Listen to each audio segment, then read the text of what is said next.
अथवा दुश्मनको आँखा छलेर विभिन्न मोर्चामा दौडधुप गर्दाका क्षणहरू प्रशस्त छन्, त्यस्ता धेरै छन्।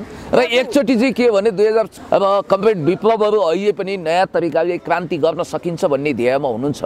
उहाँहरू भूमिगत राजनीतिको प्रक्रियामा हुनुहुन्छ। म उहाँहरूलाई भन्न के चाहन्छु भने लाल बकैया त्यो खोला तर र यता सिङ्गोल भन्ने गाविस जानु पर्थ्यो रतनपुरी, त्यहाँबाट राति मध्यरातमा एउटा र त्यस्ता कैयौँ क्षणहरू छन्। मेरा आफन्तहरू प्रियजनहरू पनि ढल्नु भएको छ र म पटक पटक अब त्यो जुनकुरी जस्तो टच थियो धिप धिप धिप धिप गर्थ्यो। हुन त यो रहस्यमय कुरा हो, तर मैले फर्स्ट टाइम तपाईँलाई भन्दैछु त्यो विषयमा मैले जनआस्थामा आर्टिकल पनि लेखेको छु। टच ठ्याक्कै निभ्यो, निभिसकेपछि कस्तो आवाज आयो भने पुरै ढलेको जस्तो कट्ट गरेर त्यहाँबाट खोलाको किनारै किनारा आएको एकजना मान्छे अगाडि भए जस्तो लाग्थ्यो। ए भाइ पर्खिन्न भनेको, त्यो मान्छे अगाडि हिँड्दो छ, हामी पछाडि छौँ। अलिकति बस्ती जस्तो ठाउँमा आएपछि त्यो मान्छे भेटिएन। त्यस्ता क्षणहरू त्यस्तो घटना पनि छ। अनि अर्को एकचोटि के भयो भने वार्ता गर्ने क्रममा आइरहँदाखेरि दुश्मनहरूको गोलीबाट उहाँ नराम्रोसँग ढलेर उहाँको शरीर त क्षतविक्षत भयो, हड्डी पसली भएर 206वटै हड्डी हल्लिने गरी प्रहरीको चरम यातना भोगियो। जिउभरि करेन्ट लागेको थियो, औँलामा पिन घोचिएको थियो।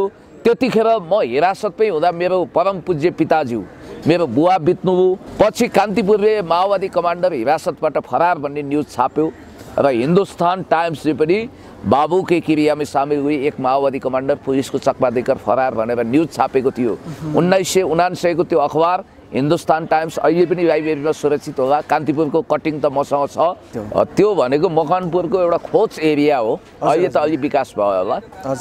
त्यहाँ पुलिस सर्च गर्दै आएको हामीलाई खोज्दै। त्यो कुर्सी तपाईँसँग आर्यघाटमा पनि सँगै जाँदैन। म यो दुर्वाच्य त बोल्न चाहन्न।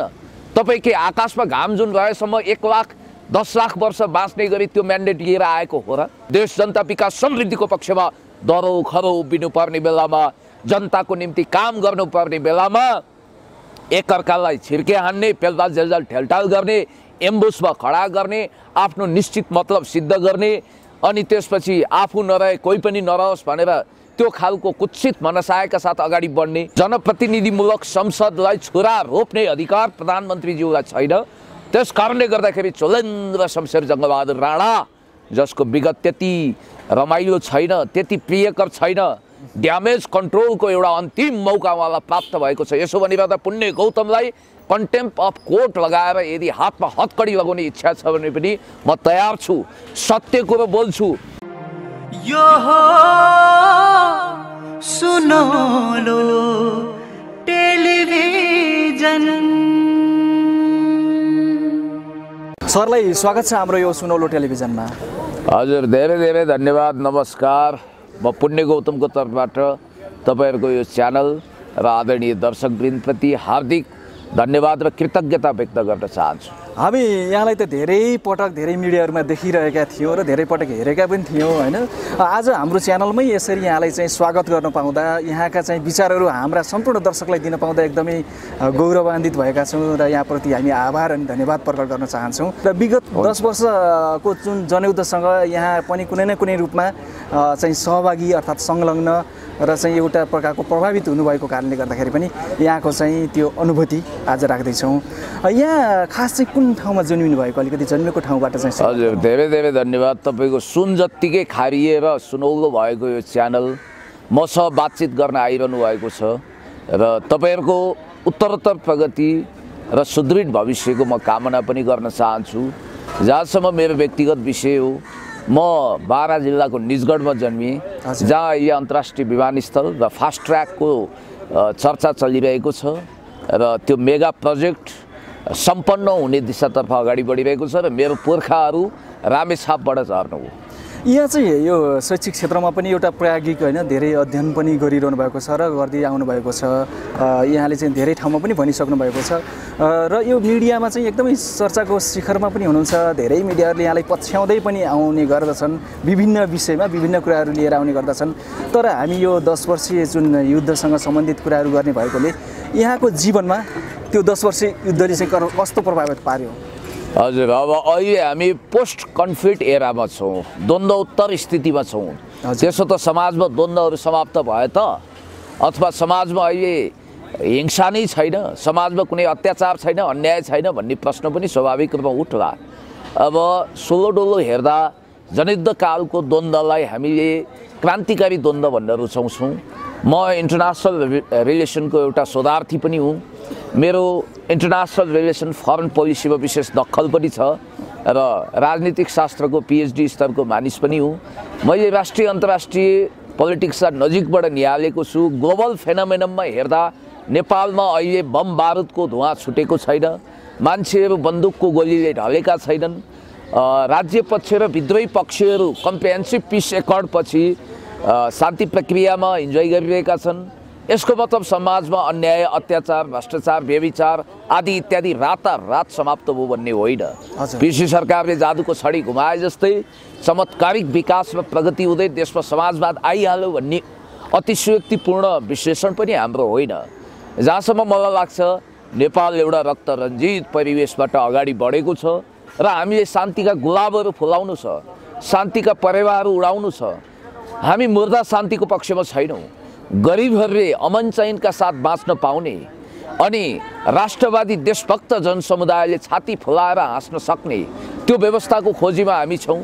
अब कमरेड विप्लवहरू अहिले पनि नयाँ तरिकाले क्रान्ति गर्न सकिन्छ भन्ने ध्येयमा हुनुहुन्छ। उहाँहरू भूमिगत राजनीतिको प्रक्रियामा हुनुहुन्छ। म उहाँहरूलाई भन्न के चाहन्छु भने अब पनि हामीले फेरि रगत बगाउने स्थिति छैन। ब्यालेट बक्सबाट समाजवादको म्यान्डेट हामीले लिएका छौँ भने जनताको खाना नाना छानाको समस्या समाधान गर्नको निम्ति अलिकति हामीले लक्ष्य चेन्ज नगरे पनि बाटो परिवर्तन गर्नुपर्छ। जरुर जनताले अहिले तत्काल हिंसा र रक्तपात पनि रुचाएका छैनन्। त्यस कारणले गर्दाखेरि हिजो जुन क्रान्ति भयो त्यसलाई हामीले महान भनेका छौँ। त्यो महान जनयुद्ध नै थियो र त्यसले नेपाली समाजमा एउटा गणतान्त्रिक देन दियो। अब त्यो पुस्ताको त्यो जेनेरेसनका नेताहरूले फेरि लडेर समाजवाद वा जनवादको गन्तव्य पछ्याउन कति सम्भव होला, लेट्स डिबेट, छलफल गरौँ। तर मलाई जहाँसम्म लाग्छ त्यो पुस्ताले गणतन्त्र ल्यायो, हाम्रो पुस्ताले जनवाद वा समाजवाद ल्याउनु पर्ने अपरिहार्य आवश्यकता छ। यहाँ चाहिँ त्यति बेलाको जुन 10 वर्षे जनयुद्ध र सङ्कटकालका एकदमै काला दिनहरू थिए, त्यसमा चाहिँ बिर्सिन नसकिने क्षणहरू दिनहरू त पक्कै पनि यहाँको जीवनमा आए। त्यसमध्ये मुख्य क्षणहरूलाई सम्झनु पर्दा कुन कुन दिनहरूलाई सम्झनुहुन्छ यहाँले? त्यस्ता धेरै क्षणहरू छन्। आफूले सबैभन्दा आत्मीय ठानिएको साथीहरू जनयुद्धको क्रममा महान शहीदको पङ्क्तिमा लामबद्ध हुँदाको पीडा जस्तो कि म सम्झना गर्न चाहन्छु। हाम्रा एकजना साथी हुनुहुन्थ्यो, उहाँलाई भूमिगत रूपमा रमेश भनेर चिनिन्थ्यो। उहाँको नाम थियो रुद्र पाखरिन। मकवानपुरको जनसरकार प्रमुख हुनुहुन्थ्यो। आँखामा हाल्दा पनि नबिजाउने राति गेडी जस्तै हुनुहुन्थ्यो, लाल गेडी हुनुहुन्थ्यो। हामी सबैको प्यारो अभिभावक हुनुहुन्थ्यो। मलाई जहाँसम्म लाग्छ वार्ता गर्ने क्रममा आइरहँदाखेरि दुश्मनहरूको गोलीबाट उहाँ नराम्रो सट ढलेर उहाँको शरीर त क्षतविक्षत भयो। कुन ठाउँमा हो सर? उहाँ मकवानपुरमा ढल्नुभयो, छतिवन नजिकै। र दुर्भाग्य कस्तो हो भने शान्ति प्रक्रिया सुरु हुनुभन्दा 10 घन्टा अगाडि मात्रै उहाँ ढल्नुभयो। भनाइको मतलब शान्ति प्रक्रिया भन्नुको मतलब वार्ता सुरु हुनुभन्दा 10 घन्टा अगाडि ढल्नुभयो। त्यस्तै बासु लामिछाने विकासजी ढल्नुभयो र त्यस्ता कैयौँ क्षणहरू छन्। मेरा आफन्तहरू प्रियजनहरू पनि ढल्नु भएको छ र म पटक पटक हिरासतमा परेको छु। जस्तो म सबभन्दा पहिला आज पनि सम्झिन्छु, म 2045 सालमा तत्कालीन मोटो मसाल समर्थित अनेरा सभा 6औँमा सङ्गठित भएको थिएँ, जसको नेतृत्व कमरेड प्रचण्डले गर्नु अगाडि मोहन वैद्य किरणजीले गर्नुहुन्थ्यो र किरणजीको महामन्त्रित्वमा भएको नेकपा मसाल अन्तर्गतको मोटो मसाल अन्तर्गतको विद्यार्थी सङ्गठनमा सङ्गठित भएर अगाडि बढेको म 2046 सालमा मण्डलीहरूसँगको चड्कन चिउरा खान पनि विवश भएँ र 2048 सालमा मैले कलिलै उमेरमा पार्टी सदस्यता प्राप्त गरेको हुँ। त्यतिखेर पार्टी एकता केन्द्र थियो, संयुक्त जनमोर्चा भन्ने खुल्ला मोर्चा थियो र 2049 सालमा पहिलोचोटि टनकपुर विरोधी आन्दोलनको क्रममा 6 घन्टा गिरफ्तार भएको घटना म कहिल्यै भुल्न सक्दिनँ।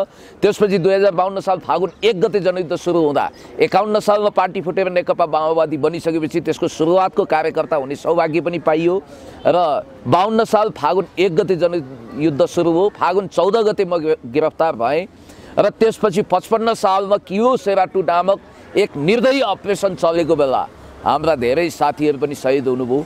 त्यतिखेर पनि म गिरफ्तार भएँ र हड्डी पसली भएर 206 वटै हड्डी हल्लिने गरी प्रहरीको चरम यातना भोगियो जिउभरि करेन्ट लागेको थियो, औँलामा पिन घोचिएको थियो।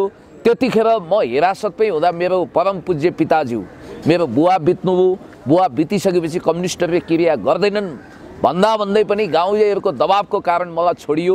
तर म 12औं रातमा हिरासत, पुलिसले एउटा हिरासत बनाएको थियो, त्यसबाट फरार भए पार्टीको नीतिअनुसार। पछि कान्तिपुरले माओवादी कमान्डर हिरासतबाट फरार भन्ने न्युज छाप्यो र हिन्दुस्तान टाइम्सले पनि बाबू के क्रिया में शामिल हुई एक माओवादी कमांडर पुलिस को चकमा देकर फरार भनेर न्यूज छापेको थियो। 1979 को त्यो अखबार हिन्दुस्तान टाइम्स अहिले पनि लाइब्रेरीमा सुरक्षित होला। कान्तिपुरको कटिङ त मसँग छ र त्यसपछि पटक पटक यस्ता अनगिन्ती भोगाईहरू छन्, दुःखहरू छन्। जेल हिरासतमा बस्नु पर्छ सर। अब हिरासत यात्राको कुरा गर्नुहुन्छ भने त पोलिटिकल कारण सबभन्दा बढी हिरासत मै गएँ कि जस्तो लाग्छ। अहिलेसम्म 23 चोटि गएँ। यही सरकारको पालामा पनि म 12-14 चोटि गइसकेँ। सरिता गिरीको केसमा होस् अथवा कालापानी लिम्पियाधुराको सवालमा होस्, मनोज मुकुन्द नरवाणे नामक कुख्यात भारतीय सेनापति आउँदा त्यसको विरोध गर्दा पनि हिरासत बसियो र म धेरै यो अनगिन्ती छ, गनेर साध्यै छैन। तत्कालीन द्वन्द्वकालको समयमा कुन कुन जेलमा अथवा चाहिँ हिरासतमा पर्नुभयो त्यति बेला चाहिँ? यहाँ म पहिलोचोटि निजगढमा परेँ, दोस्रो तेस्रो चोटि पनि निजगढै परेँ। पछि काठमाडौँ आएर धेरै हिरासतहरू परियो। बढी काठमाडौँमै पर्नुभयो? बढी काठमाडौँमै भयो। यहाँको जीवनमा एकदमै बिर्सनै नसक्ने त्यो युद्धकालीन कुनै त्यस्तो दुःखद घटना छ हिरासत र जेल जीवन बाहेक? धेरै छ। मैले अघि बताएका क्षणहरू पनि बहुत दुःखद क्षणहरू। अलिकति त्यसलाई विस्तृत रूपमा भन्नुपर्दा चाहिँ कुन चाहिँ घटनालाई हामी सम्झन सक्छौँ अहिले? होइन, अब त्यस्तो धेरै घटनाहरू छ। जस्तो अब अहिले मैले झट्ट सम्झिँदाखेरि साथीहरूलाई बिदाई गरेको, अर्को ठाउँमा जाँदाखेरि अथवा रातभर हिँड्दा पनि 2-3 रात खानै नखाइकन हिँड्दाका क्षणहरू, अथवा दुश्मनको आँखा छलेर विभिन्न मोर्चामा दौडधुप गर्दाका क्षणहरू प्रशस्त छन्। त्यस्ता धेरै छन्। र एकचोटि चाहिँ के भने 2054 सालमा साना किसान ब्याङ्क भन्थ्यो त्यतिखेर, त्यो हानेर आइयो, कागजपत्रहरू ल्याइयो। अब त्यो पैसा त होइन। त्यस्तो मोर्चामा पनि सहभागी हुनुभयो? म एकदमै भएँ। त्यो बेलामा आउँदाखेरि चाहिँ 54 सालको जनयुद्ध दिवस मनाउने क्रममा थियौँ हामी। जहाँबाट घुमेर आए पनि घुमिफिरी भुम्जाटार भने जस्तै दिशा भ्रम भएछ एकै ठाउँमा आउने। त्यहाँ चाहिँ हात्तीको बिगबिगी थियो, हात्तीबाट बाल बचेको क्षणहरू पनि छ। र एकचोटि के भयो भने 55 सालको कुरा हो, म गिरफ्तार हुनुभन्दा अलिकति अगाडि, 55 होइन 53 सालमा ठ्याक्कै त्यो यता हाम्रो लाल बकैया त्यो खोला तर र यता सिङ्गोल भन्ने गाविस जानु पर्थ्यो रतनपुरी। त्यहाँबाट राति मध्यरातमा एउटा प्रशिक्षण सिद्ध्याएर ठ्याक्कै 12 बजेतिर म र एकजना सोमप्रसादजी भन्ने दाई हुनुहुन्थ्यो, उहाँ हामी दुईजना हामी आयौँ। अब त्यो झुनकुरी जस्तो टर्च थियो, धिप गर्थ्यो। हुन त यो रहस्यमय कुरा हो, तर मैले फर्स्ट टाइम तपाईँलाई भन्दै छु। त्यो विषयमा मैले जनआस्थामा आर्टिकल पनि लेखेको छु 55 सालमा। टर्च ठ्याक्कै निभ्यो। निभिसकेपछि कस्तो आवाज आयो भने जङ्गल पुरै ढलेको जस्तो कट्ट गरेर रुख त पुरै तपाईँको सबै ढल जङ्गलले थिच्यो भनेको। यसो फर्केर हेरे केही पनि छैन। यो के हो? के भयो त्यस्तो? के हो? अद्भुत संयोग। आजसम्म पनि मलाई थाहा छैन। बन्दुक पड्केको, गोली पड्केको होइन? केही पनि होइन। जङ्गल अब काठ पुरै तपाईँको रुखै काटेर ढला जस्तो कट्ट गरेर ड्याङ्की ड्याङ ढलेको आवाज मात्रै सुनियो। पछाडि फर्केर हेरे केही पनि छैन, देखिँदैन। तपाईँको लाइट चाहिँ बन्द थियो? यो मान्छेले भूतप्रेतको कुरा गर्छन्, म आध्यात्ममा विश्वास गर्दिनँ। टर्च लाइट बन्द भयो, आफै बन्द भयो टर्च? आफै भयो। त्यतिखेर मोबाइलको जमाना पनि थिएन, आफै भयो अटोमेटिकली। अनि अर्को क्षण चाहिँ के छ भने एकचोटि हामी यता ठ्याक्कै सिङ्गोल भन्ने गाउँ विकास समिति, अहिले निजगढ अन्तर्गत पर्छ, त्यहाँबाट खोलाको किनारै आएको एकजना मान्छे अगाडि भए जस्तो लाग्थ्यो। ए भाइ पर्खिन्न भनेको, त्यो मान्छे अगाडि हिँड्दो छ, हामी पछाडि छौँ। अलिकति बस्ती जस्तो ठाउँमा आएपछि त्यो मान्छे भेटिएन। त्यस्ता क्षणहरू त्यस्तो घटना पनि छ। अनि अर्को एकचोटि के भयो भने एक ठाउँमा अब जङ्गल हिँडिरहेका थियौँ, दिउँसोको कुरा हो। छपक्कै मान्छेहरू बसेर त्यहाँ 2-3वटा खसी ढालेका रहेछन्। ती डाका हुन् भन्ने हाम्रो अनुमान भयो। हामीलाई देख्न साथ उनीहरू झम्टिन आए। हामी बाल बच्यौँ। तपाईँहरू हतियार केही बोक्नु भएको थियो? हामीसँग अब थियो साथीहरूसँग भरुवा तर त्यसले काफी हुँदैन थियो त्यतिखेर। जम्का भेट भएको चाहिँ त्यति बेलाको सुरक्षा फौजहरूसँग जम्का भेट हुनुपर्ने एकदमै बाल बाँच्नुपर्ने अवस्था चाहिँ त्यस्ता पनि छन्, धेरै छन्। त्यो बारेमा चाहिँ सुरक्षाकर्मीहरूको आँखा छलेर हिँडेका त्यस्ता क्षणहरू धेरै छन्। अब कति त बिर्सिए पनि मैले, धेरै वर्ष अगाडिको घटना हो होइन, त्यस्ता धेरै क्षणहरू छन् प्रशस्त। त्यस्ता चाहिँ कुनै सम्झना लायक अर्थात् एकचोटि हामी यो 3 भङ्गाले भन्ने ठाउँमा पुगेका थियौँ। कुन ठाउँ पर्छ त्यो? त्यो भनेको मकवानपुरको एउटा खोज एरिया हो, अहिले त अलि विकास भयो होला। हजुर। त्यहाँ पुलिस सर्च गर्दै आएको हामीलाई खोज्दै, तर 1 मिनटै हामी बचेका थियौँ। हाम्रै घरमा आएर छापा मार्यो, तर हामी बच्यौँ। फस्किनु भयो त्यहाँबाट, कसरी जानुभयो? अब फेरि पुलिस आयो भनेर भागेको होइन, हामीलाई गिरफ्तार नहुनु रहेछ।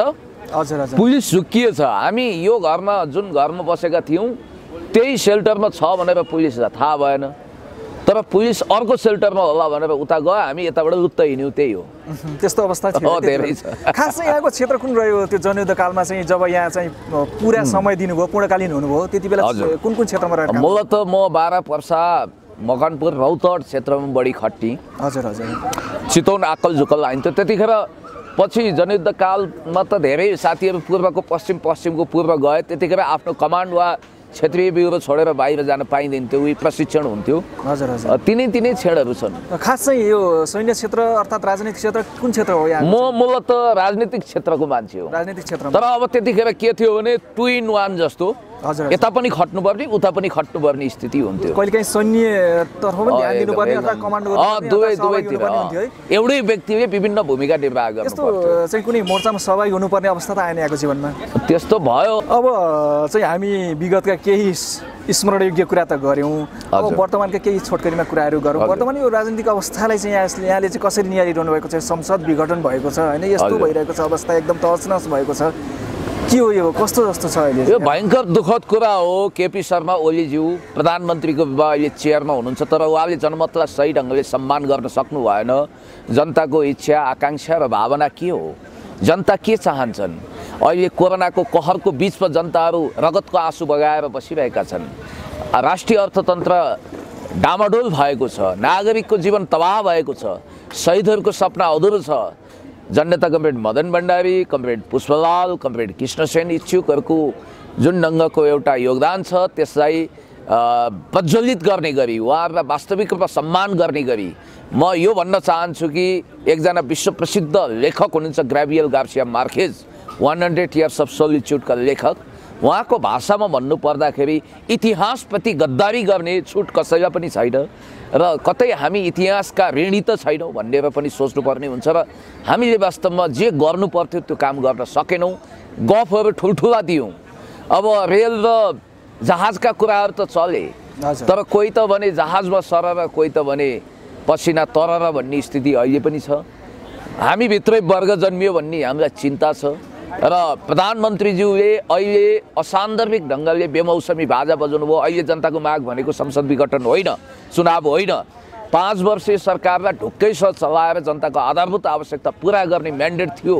तर पार्टीभित्र खिचल्लो भयो भनेर अनावश्यक रूपमा उहाँले टाङ अड्काएर, हल्लो अड्काएर गोरु पड्काउने काम गर्नुभयो। यो बिल्कुल आपत्तिजनक छ मलाई। तर आशा भरोसा विश्वास छ कि संसद पुनर्स्थापना हुन्छ। अब आधिकारिक नेकपा र सूर्य चिन्हको हकमा त छलफलै गर्नु पर्दैन। त्यो कमरेड माधव कुमार नेपाल र कमरेड प्रचण्डले नेतृत्व गरेको यो मूलधारको पार्टी जहाँ हामी सङ्गठित छौँ, श्रद्धेय अध्यक्ष द्वयले नेतृत्व गरेको पार्टीले पाउनेछ। संसद पुनर्स्थापना अर्थात् विघटित संसद बिउतिसकेपछि राष्ट्रपतिको असंवैधानिक कदम, प्रधानमन्त्रीको असंवैधानिक कदम सच्चिएपछि धेरै कुराहरू लिकमा आउँछ भन्ने मलाई लागेको छ। उसो भए यो सर्वोच्च अदालतले यो संसद पुनर्स्थापनाको जुन मुद्दा छ त्यसलाई चाहिँ त्यही मुद्दालाई चाहिँ फैसला गर्ला त, पुनर्स्थापना गर्ला त?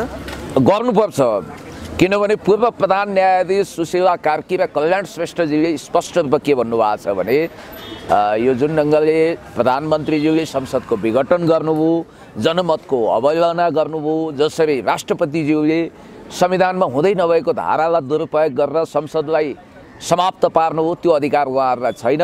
र अदालतले भनेको संविधानको व्याख्या गर्ने हो, एक्स्ट्रा कन्स्टिट्युसनल, एक्स्ट्रा जुडिसियरी कुरा गर्ने हक उसलाई छैन। त्यसकारणले गर्दाखेरि अरू कुरा अन्तचरितमा जनता भने जस्तो अहिले निर्वाचनको डम्फु बजाउने बेला हो यो।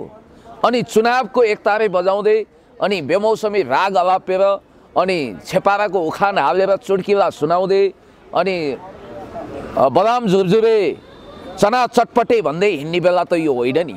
यो बेला भनेको काम गर्ने बेला हो र म स्पष्ट रूपमा तपाईँलाई भन्न चाहन्छु, ह्युगो चावेजबाट सिक्नुहोस्। ह्युगो चावेज कम्युनिस्ट थिएनन्, फिडेल क्यास्ट्रोबाट हाइली इम्प्रेस्ड थिए। ह्युगो चावेज जसले संयुक्त राष्ट्रसङ्घको महासभामा भाग लिन जाँदाखेरि तत्कालीन अमेरिकी राष्ट्रपतिको रूपमा रहेका बाराक ओबामालाई open veins of the Latin America 5 century of the pillage of continent भन्ने किताब उपहार दिनुभएको थियो र उहाँको एउटा मान्यता के थियो भने जनताको म्याक्सिमम सेवा गर्नु नै शासकको दायित्व हो। हामी के गरिरहेका छौँ? हामी गरिबको कुरा गर्छौँ, हामी समाजवादको कुरा गरिरहेका छौँ, प्राइभेटाइजेसनलाई जोड दिइरहेका छौँ। हामी गाई बान्नेहरूको रक्षा र हितको कुरा गर्छौँ, टाई बान्नेहरूसँग लन्च र डिनरमा व्यस्त छौँ। हामी रोल्पाको त्यो रुकुमको जाजरकोटको ओलाङचुङ्गलाको गरिबहरूको तस्बिर हेरेर मक्ख पर्छौँ अनि मिटिङ चाहिँ हामी विनोद चौधरी र दुर्गा प्रसाईसँग गर्छौँ। यो मिलेन नि, र्याङको ठ्याङ मिलेन। कता हो चिली, कता हो गाँठी, जनता अलमलिए। त्यस कारणले गर्दाखेरि नेपाली काङ्ग्रेसभन्दा हामी के अर्थमा फरक छौँ? नेपाली काङ्ग्रेस त घोषित रूपमा पुँजीवादी नवउदारवादी पार्टी हो। उसलाई गरिबको मतलब छैन, उसलाई राष्ट्रियताको मतलब छैन। हामी कम्युनिस्टहरू जो गरिबको भोट लिएर आएका छौँ, गरिब दुखी असहाय रोगी अनि घाँस खोसिएका बाँस सुटिएका घाँसपास कपास शिक्षा स्वास्थ्य सुरक्षाको निम्ति दिन रात भौतारिने 10 नङ्ग्रा ख्याउँदा पनि ताउलोमा जाउलो पकाउने बन्दोबस्त नभएका ती तमाम दरिद्र नारायणहरूको सेवा गर्नुपर्नेमा हामी ठुला ठुला धन्दा सेठमा गल्लावालहरूको मेवा खाँदैमा व्यस्त छौँ। त्यसकारण यो कुरीति हटाउनुपर्छ। म स्पष्ट रूपमा तपाईँलाई भन्न चाहन्छु, मौका आउँछ पर्खिँदैन, बगेको खोलो फर्किँदैन। प्रधानमन्त्रीज्यू, यो मौका एक बारको जुनीमा सदुपयोग गर्नुहोस्। प्रधानमन्त्री भन्ने कुर्सीमा तपाईँ विश्व लाएर बस्ने होइन। त्यो कुर्सी तपाईँसँग आर्यघाटमा पनि सँगै जाँदैन। म यो दुर्वाच्य त बोल्न चाहन्न। तपाईँ के आकाशमा घाम जुन रहेसम्म 1 लाख 10 लाख वर्ष बाँच्ने गरी त्यो म्यान्डेट लिएर आएको हो र? एक दिन यो नश्वर शरीर नष्ट हुन्छ, तर आफ्नो कृतित्व बचाउनुहोस् भन्न चाहन्छु। र म कसैलाई निश्चित मतलब सिद्ध गर्ने गरी गाली गलौज गर्न चाहन्न। अब पनि जनताको मतको अपमान गर्ने हो भने अहिले पनि मौका छ, सम्मान गर्नुहोस्। पार्टी एकीकरणको निम्ति योगदान पुर्याउनुहोस्। अहिले फुटेर होइन, जुटेर हामी अगाडि बढ्ने हो। भाइ फुटे गवार लुटेको नीति अपनाउनु दिनु हुँदैन। डिभाइड एन्ड रुलको नीति यहाँ लागू गर्न खोजिरहेका छन्। देश जनता विकास समृद्धिको पक्षमा दरो खरो उभिनुपर्ने बेलामा, जनताको निम्ति काम गर्नुपर्ने बेलामा एकअर्कालाई छिर्के हान्ने, पेलबाज जेलजाल ठेलटाल गर्ने, एम्बुसमा खडा गर्ने, आफ्नो निश्चित मतलब सिद्ध गर्ने अनि त्यसपछि आफू नरहे कोही पनि नरहोस् भनेर त्यो खालको कुत्सित मनसायका साथ अगाडि बढ्ने, यसरी अगाडि जाने हो भने त हामीले यो लोकतान्त्रिक गणतन्त्रको उपहार जनतालाई के दिने? अनि एक हिसाबले भन्नुपर्दाखेरि गुदी आफू खाने अनि बोक्रा मात्रै छोडिदिने, यो हुनै सक्दैन। उसले यो संसद पुनर्स्थापना भएन सर्वोच्चबाटै, यो चाहिँ त्यो पुनर्स्थापनाको चाहिँ मुद्दालाई फेल भयो भने, फेल गराइयो भने के हुन्छ त्यसपछिको अवस्था? के म यो हाइपोथेटिकल प्रश्नको जवाफ त सपाट शब्दमा दिन चाहन्न। म भरोसा गर्छु, म न्यायिक सिद्धान्तमा विश्वास गर्छु। हो, हामी कहाँ 2वटा नजिर छ। तिनै विश्वनाथ उपाध्याय जसलाई पायोनियर चिफ जस्टिस पनि भनिन्छ, न्यायको क्षेत्रको नौसिंह उहाँले राम्रोसँग पहिल्याउनु हुन्थ्यो भनिन्छ। तर विश्वनाथ उपाध्यायले 2वटा फरक फरक फैसला दिएर नेपालको न्यायिक इतिहासमा एउटा कलङ्कको बिउ पनि रोप्नुभयो भनेर मैले भन्नुपर्छ। किनभने 2048 सालले प्रधानमन्त्री गिरिजाप्रसाद कोइरालालाई 51 सालमा संसद विघटन गर्ने अधिकार छ भनेर व्याख्या गर्नुभयो। फेरि उहाँले नि मनमोहन अधिकारीलाई चाहिँ संसद विघटन गर्ने अधिकार छैन भनेर खारेज गर्नुभयो। भन्ने बित्तिकै यो 2वटा नजिरमध्ये अहिले मलाई जहाँसम्म लाग्छ गिरिजाप्रसाद कोइरालाले 51 सालमा संसद विघटन गरे जत्तिकै कुख्यात घटना हो यो। जनप्रतिनिधिमूलक संसदलाई छुरा रोप्ने अधिकार प्रधानमन्त्रीज्यूलाई छैन। त्यस कारणले गर्दाखेरि चोलेन्द्र शमशेर जङ्गबहादुर राणा, जसको विगत त्यति रमाइलो छैन, त्यति प्रियकर छैन, ड्यामेज कन्ट्रोलको एउटा अन्तिम मौका उहाँलाई प्राप्त भएको छ। यसो भनिरहँदा पुण्य गौतमलाई कन्टेम्प अफ कोर्ट लगाएर यदि हातमा हतकडी लगाउने इच्छा छ भने पनि म तयार छु। सत्य कुरो बोल्छु। चाहे मलाई एउटा सम्झना हुन्छ, एकजना माझी जातिको व्यक्तिलाई सम्राटले सोधे, यो रुख त म बाङ्गो देख्छु, तिमी कस्तो देख्छौ भनेर सोधे। त्यो सोझो माझीले बताए, म त रुख बाङ्गै देख्छु मेरो घाँटी चिलाएको हो कि महाराजको बोली बिग्रिएको थाहा छैन भन्थ्यो रे। म पनि त्यही भन्छु, मेरो घाँटी चिलाएको हो कि प्रधान न्यायाधीशको नियत बाङ्गिएको मलाई थाहा छैन, तर मलाई भरोसा विश्वास छ कि देशी विदेशी प्रतिक्रियावादीहरूको सेटिङबाट मुक्त भएर संविधान अनुसार फैसला गर्ने हो भने संसद अवश्य पनि पुनर्स्थापना हुन्छ। यसको लागि कुनै इन्द्रेका बाउ चन्द्रे चाहिँदैन, कुनै 12 हातको टाँगाले कुनै कमाल गर्नु पर्दैन, कुनै रिठे झाँक्रीले जोखाना पनि हेर्नु पर्दैन।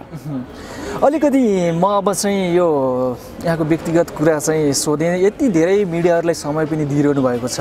यहाँको अध्ययनको पाटो चाहिँ अहिले अब रोकिएको छ या चाहिँ निरन्तर छ त्यो चाहिँ मलाई थाहा भएन। कसरी चाहिँ यो समयलाई व्यवस्थापन गरिरहनु भएको छ?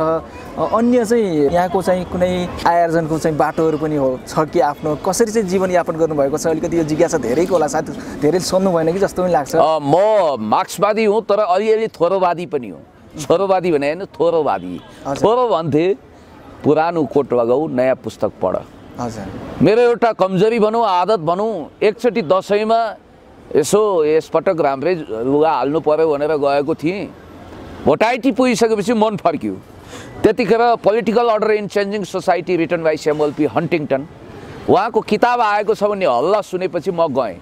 अब के को प्यान्ट र सर्ट किन्नु, म त त्यहीँ गएर नयाँ कपडा हाल्नु सट्टा नयाँ पुस्तक पो किनेर आएँ त। म त्यस्तो खालको मान्छे हो। कोटै किन्नु भएन? किनिन। कोट भनाइको मतलब लुगा, कोट त 1-2 जोर होला। मैले भन्न खोजेको के भने किताब पढ्ने नाउँमा म पुस्तकको धमिरा बन्न चाहन्न। किताबदेखि किताबसम्म ज्ञानको अन्त्य हुने त्यो खालको पुस्तकपन्थी रोगमा म छैन। अथवा यसो भन्छु म तपाईँलाई, गणेश मानजीले एकचोटि बिपीलाई सोध्नु भएको छ, बिपी बाबु म पनि बिहान उठेदेखि बेलुकासम्म पढिराख्छु जेलमा, तर तपाईँ धेरै पढ्नुहुन्न, धेरै कुरा बुझ्नुहुन्छ, व्याख्या गर्नुहुन्छ। मेरो त यो डोकोमा के अरे चाल्नुमा पानी नअडिए जस्तै मेरो त दिमागमा ज्ञानै अड्किएन भन्नुहुन्थ्यो अरे बिपीले भन्नुहुन्थ्यो। त्यसको जवाब बिपीले दिनुभएको थियो, गणेश मानजी तपाईँ दिमाग चौतर्फी घुमाउनुहुन्छ, तपाईँको आँखा त किताबमा हुन्छ, मन कता हो कता 3 त्रिलोक 14 भुवनमा डुल्छ, पढ्दाखेरि दुनियाँ भुलेर पढ्नु सम्झिनुहुन्छ भन्नुहुन्थ्यो अरे। म पनि एकदम 20औं घन्टा पढ्ने मान्छे होइन। कुनै समय मैले नडाटी भन्छु, मेरो लाइब्रेरीमा हजारौं किताब छ, पढ्नु पर्छ भन्ने हुटुटीले 15-16 घन्टा पनि पढेँ 24 घन्टामा, त्यसरी पनि पढियो कुनै समय। तर अहिले पनि म नित्य निरन्तर 5 घन्टा पुस्तक पढेरै छाड्छु, चाहे जुनसुकै समय होस्। कुन समय चाहिँ यहाँले चाहिँ? म बेलुका पढ्छु। यहाँबाट गइसकेपछि यो मोबाइल भन्ने जिनिसलाई त्यति धेरै चलाउँदिनँ, त्यो भाँडो लागेकोतिर थन्काउँछु आधा 1 घन्टापछि, त्यसपछि म पुस्तकै पढ्छु र नयाँ नयाँ ज्ञान लिन्छु। मैले फेरि यता नेट चलाउँदा पनि प्रायः म CNN BBC हेर्छु, इन्टरनेसनल न्युज एजेन्सीको न्युजहरू अपडेट गर्छु, अलिअलि आफ्ना भिडियोहरू हेर्छु, मन परेको भिडियो सेयर गर्छु, सबै सेयर गर्न सकिँदैन। र अर्को कुरा म तपाईँलाई भन्छु कि जस्तो तपाईँ अब ज्ञान अध्ययनलाई नि एकाडेमिक क्वालिफिकेसनलाई नि ज्ञानको अन्तिम स्रोत सम्झिनुहुन्छ भने अब म MA in first division plus PhD level हो मेरो, यहाँभन्दा बढी कति पढ्ने र भन्ने पनि होला, तर त्यस्तो होइन। म आज पनि भन्न चाहन्छु, कमरेड पुष्पलाल जो कम्युनिस्ट पार्टीको संस्थापक महासचिव हुनुहुन्थ्यो, केवल SLC हुनुहुन्थ्यो, तर युनिभर्सिटीका दिग्गज प्रोफेसरहरूले आज पनि भन्नुहुन्छ the historical survey of Nepal भन्ने उहाँको किताब कुनै PhD थेसिस भन्दा कम छैन। बिपी कोइराला पनि त BA BL, महाकवि लक्ष्मीप्रसाद देवकोटा पनि त BA BL हो, बिपी कोइराला पनि ग्रेजुएसनसम्म पढेको हो, जननेता कमरेड मदन भण्डारीले पनि ब्याचलर लेभल मात्रै अध्ययन गर्नुभएको थियो। के म उहाँभन्दा बढी ध्यानी ज्ञानी विद्वान महाविद्वान भएँ त? बिल्कुल होइन। पढाइ केही चिज हो तर सम्पूर्ण होइन। पढाइ भन्ने कुरो, ज्ञान भन्ने कुरो जस्तो ज्ञानका 4वटा शाखा हुन्छ भनिन्छ। एउटा इन्फर्मेसन हुन्छ, पहिलो लेभलमा तपाईँसँग सूचना हुन्छ, दोस्रो तपाईँसँग के हुने भयो भन्दा पहिलो इन्फर्मेसन हुने भयो, दोस्रो नलेज हुन्छ, त्योभन्दा 1 स्टेप माथि उठेको सूचना पनि जम्मै सूचना जे हो त्यो जम्मै पत्याइहाल्ने। जस्तो कि एकछिनको लागि शेरबहादुर जेलमा भनेर न्युज आयो, हो न नहो त्यही शेरबहादुर देउवा चाहिँ जेलमा होला भन्ठानेर उसैको फोटो छाप्ने, यसलाई भनिन्छ इन्फर्मेसन। त्योभन्दा 1 लेभल माथि उठेकोलाई चाहिँ नलेज भनिन्छ। ओहो शेरबहादुर त शेरबहादुर, तर त्यो बुढा नीलकण्ठ बस्ने नेपाली काङ्ग्रेसको सभापति शेरबहादुर होइन, कुनै अर्को शेरबहादुर होला भनेर सोच्नु चाहिँ त्यो नलेज हो। अनि त्योभन्दा माथि विजडम हुन्छ, त्यो चाहिँ विवेक सम्बद्ध ज्ञान हो।